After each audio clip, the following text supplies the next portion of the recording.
Hello everyone, welcome to Khoj by પુનિતજી.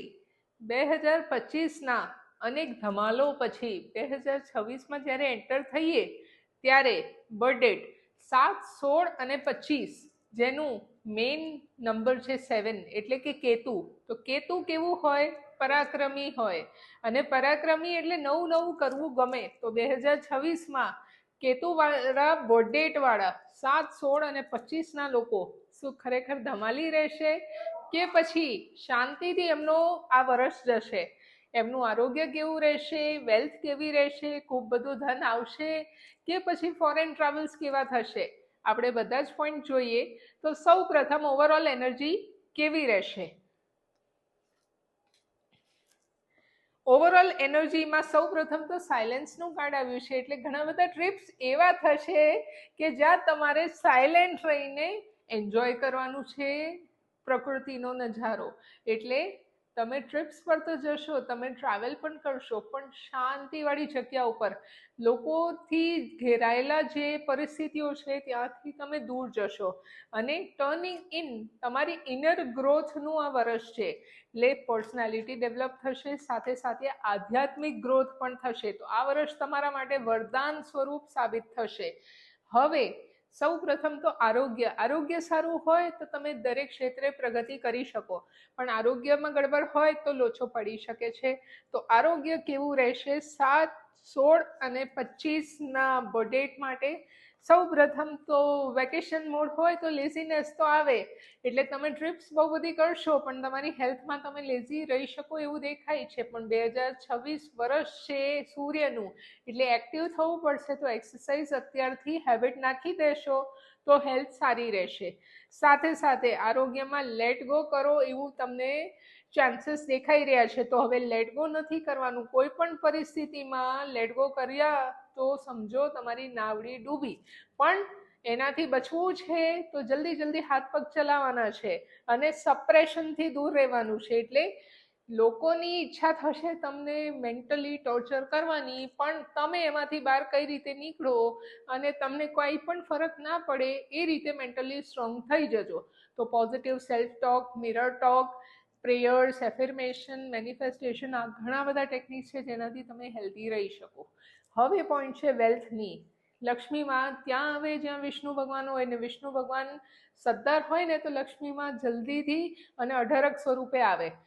તો 2026માં 7, 16 અને 25 birth date માટે લક્ષ્મીજી કેવા રહેશે આપણે જોઈ લઈએ. સૌ પ્રથમ તો મેચ્યોરિટીનું કાર્ડ આવ્યું છે, એટલે બહુ જ બધું ધન તમને મળશે, પણ સામે તમારે મહેનત કરવાની છે, ફાઇટ આપવાની છે. એટલે લોકો તમને હેરાન કરવાનું નહીં છોડે, પણ સામે પૈસા બી એટલા મળશે. તો હેરાન થવા તૈયાર થઈ જાઓ. સિમ્પલ, પૈસા મળતા હોય તો ક્યાં વાંધો છે. સાથે એડવેન્ચરનું કાર્ડ આવ્યું છે, એટલે ખતરો કે ખિલાડી બનવા તૈયાર થઈ જજો. ને આમ બી કેતુવાળા જે જાતકો હોય એ ખતરોના ખિલાડી જ હોય. તો એ લોકો કોઈ પણ ચેલેન્જને બહુ જ સારી રીતે એક્સેપ્ટ કરતા હોય. Now coming to job and promotion. નવી જોબ માટે તમે જો શોધી રહ્યા છો તો કેવું રહેશે? પ્રેઝન્ટ જોબમાં કેવું રહેશે? અને સેલેરી, ઇન્સેન્ટિવ કે પ્રમોશન રૂપે તમને મળશે કે નહીં આપણે જોઈ લઈએ. સૌ પ્રથમ નવી જોબમાં પાસ્ટ લાઈફનું કાર્ડ આવ્યું છે, એટલે પિતૃઓના આશીર્વાદથી તમને નવી જોબ જલ્દીથી મળશે આ વર્ષમાં. જો નવી જોબ શોધી રહ્યા છો તો ઓગસ્ટથી ઓક્ટોબરનો મહિનો સૌથી શુભ છે તમારા માટે. બીજી પોઈન્ટ, તમે પ્રેઝન્ટ જોબમાં જો હર્ડલ્સ આવી રહ્યા છે અને તમને એવું લાગે છે કે દરેક જગ્યાએ મને નીચું પાડવામાં આવે છે, સૌ પ્રથમ તો પોતાને નીચું પાડવાનું બંધ કરી દો. પોતાને એક કોન્ફિડન્સને લીડર તરીકે જોવાનું ચાલુ કરશો અને તમારામાં ચેન્જ લાવશો તો બોસ હોય કે પછી HR હોય, બધા જ તમને સેલ્યુટ કરશે ને રિસ્પેક્ટ આપશે. તો પોતાને એક લીડર તરીકે ચેન્જ કરો. સાથે સાથે સેલેરીમાં ઇન્સેન્ટિવ કે પ્રમોશન્સ આવવાના ચાન્સીસ કેટલા છે? તો ન્યૂ વિઝનનું કાર્ડ છે, એટલે આ વર્ષ ચોક્કસથી તમારા જોબ એન્ડ પ્રમોશનમાં નવું વળાંક લાવે છે ને એ બી બહુ જ પોઝિટિવ છે. અને એના મંથ્સ છે એપ્રિલથી લઈને ઓગસ્ટ વચ્ચે. તો be ready for promotion or incentive. હવે પોઈન્ટ છે બિઝનેસ એન્ડ કેરિયર. તો બિઝનેસ કેવું રહેશે 7, 16 અને 25ના બર્થડેટ માટે આપણે એ જોઈ લઈએ. જે લોકો બિઝનેસમાં ગ્રોથ નથી થઈ રહી કે ક્લાયન્ટ્સ નથી આવી રહ્યા, સૌ પ્રથમ એ લોકો માટે સેલિબ્રેશનનું કાર્ડ આવ્યું છે. એટલે બિઝનેસ ધમધોકાટ ચાલવાનું છે ને બહુ જ બધા ક્લાયન્ટ્સ આવશે. સો બધા જ ક્લાયન્ટને ન્યાયપૂર્વક હેન્ડલ કરવા તૈયાર થઈ જાઓ, પોતાની ક્ષમતા વધારો. સાથે સાથે ઇન્કમ નથી થઈ રહી તો 10 દિશામાંથી આ વર્ષે તમારે ઇન્કમ થવાની છે, એટલે બિઝનેસ ફૂલ ઓન સક્સેસ જશે. અને બિઝનેસનું ઓવરઓલ ગ્રોથ 70% પોઝિટિવ છે. જસ્ટ ધીરજની પરીક્ષા થઈ રહી છે, પરીક્ષામાં તમે પાસ થઈ ગયા એટલે ઓટોમેટિકલી તમારું બિઝનેસ 70% ગ્રોથ હશે. તો 70% તો બહુ જ સારું કહેવાય. અને 7 નંબર પોતે કેતુ હોય તો પરાક્રમ કરવામાં ક્યાં વાર. હવે નેક્સ્ટ પોઈન્ટ છે એજ્યુકેશન. નાના છોકરાઓ જે સ્કૂલ જાય છે પણ મન ચંચળ છે ને ધ્યાન નથી લાગતું, તો એ લોકો માટે કેવું વર્ષ રહેશે? Slowing down slowly and steadily wins the race. આજકાલ જે પેરેન્ટ્સ બધા જ કોર્સ એકસાથે કરાવે છે, પણ એક સ્ટેપ બાય સ્ટેપ તમે તમારા છોકરાઓને ટ્રેન કરશો તો ભણવામાં બી ધ્યાન રહેશે ને ગેમ્સમાં બી ધ્યાન રહેશે. પણ એક સાથે બધું લોડ નાખશો તો એ લોકો ક્યાંય ધ્યાન નહીં આપે.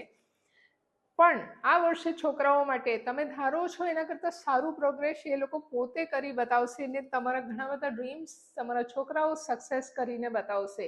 એટલે આ ફેરી સ્ટુડન્ટ્સ માટે એક નવો સૂરજ ઉગી રહ્યો છે ને એ બી બહુ જ પોઝિટિવ સૂરજ ઉગી રહ્યો છે. તો પેરેન્ટ્સ એકદમ ટેન્શન ફ્રી થઈને બેસી જાઓ. Now next important point, love and relationship, જે સૌ કોઈ વેઇટ કરતું હોય છે. તો જે લોકો એકલા છે અને એમના જીવનમાં સોલમેટ શોધી રહ્યા છે એમના માટે 2026માં શૂન્યમાંથી સર્જન એટલે ડેફિનેટલી એક પર્સનની એન્ટ્રી થશે. આ સૌથી પોઝિટિવ ટેરો કાર્ડ છે. મે મહિના પછી એન્ટ્રી થઈ રહી છે, ત્યાં સુધી નિરાશ થવાની જરૂર નથી. કામમાં ધ્યાન આપો, પૈસા હશે તો બધું હશે. હવે પતિ પત્નીના રિલેશન કેવા રહેશે આપણે એ જોઈ લઈએ. તો પતિ પત્નીમાં ધ ક્રિએટરનું પોઝિટિવ કાર્ડ આવ્યું છે. તમે જેવા વાઇબ્રેશન્સ આપશો એવું જ તમારું રિલેશન રહેશે. એટલે પતિ પત્નીમાં અતિ પોઝિટિવ મીઠાશ ભર્યું આ વર્ષ જશે, તો ટેન્શન લેવાની કાંઈ જરૂર નથી. હવે મેરેજના યોગ કેવા દેખાય છે 2026માં 7, 16 અને 25 બર્થ ડેટ માટે? તો જે કંઈ પાત્ર કે જાતક મેરેજ કરવા ઈચ્છે છે, માર્ચ મહિના પછીનો સમય સુયોગ્ય છે. તમે જે કંઈ ગુરુને માનો છો એમની પાસે માર્ચ પછીના તમે ડેટ્સ કઢાવી શકો છો. અનએક્સપેક્ટેડ ઇન્કમ એટલે અણધારી વૃદ્ધિ થશે કે નહીં આપણે એ જોઈ લઈએ. તો બર્થ ડેટ 7, 16 અને 25 માટે ધ માસ્ટરનું બ્લેસિંગ કાર્ડ આવ્યું છે. એટલે ડેફિનેટલી અણધારી વૃદ્ધિ થવાની છે. હવે ક્યાંથી છપ્પડ ફાડશે ઉપરવાળો એ તો તમને જ ખબર હશે. અને સાથે સાથે મોરાલિટી, તમે તમારી ઓરિજિનાલિટી ચેન્જ નહીં કરો તો આ અનએક્સપેક્ટેડ ઇન્કમ લાંબા ગાળાનું તમારે એક ધન ફળ આપી જશે અને એ મોટો લાભ હશે. તો અત્યારે જે પાણીએ મગ ચડે છે ચડવા દો.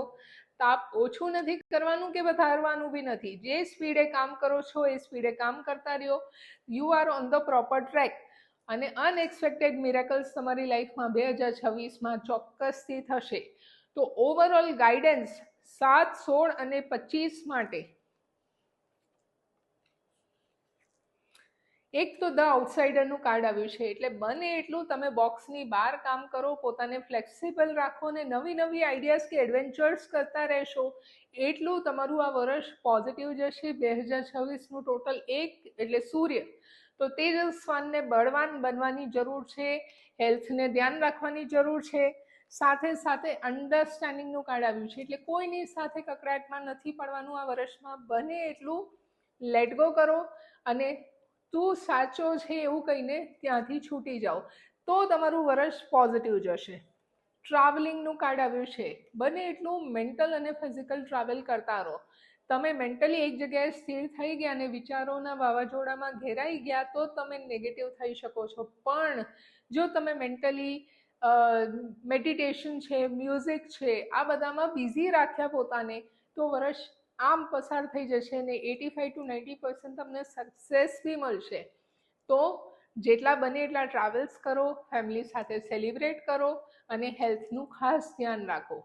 તો આ હતું 7, 16 અને 25 માટે 2026નું વર્ષ જે ઓવરઓલ તમને બહુ બધી પોઝિટિવિટી આપે એવા બ્લેસિંગ સાથે તમે કનેક્ટેડ રહો ખોજભાઈ પુનિતજી સાથે અને જોતા રહો video. Do like, comment and share. Thank you so much.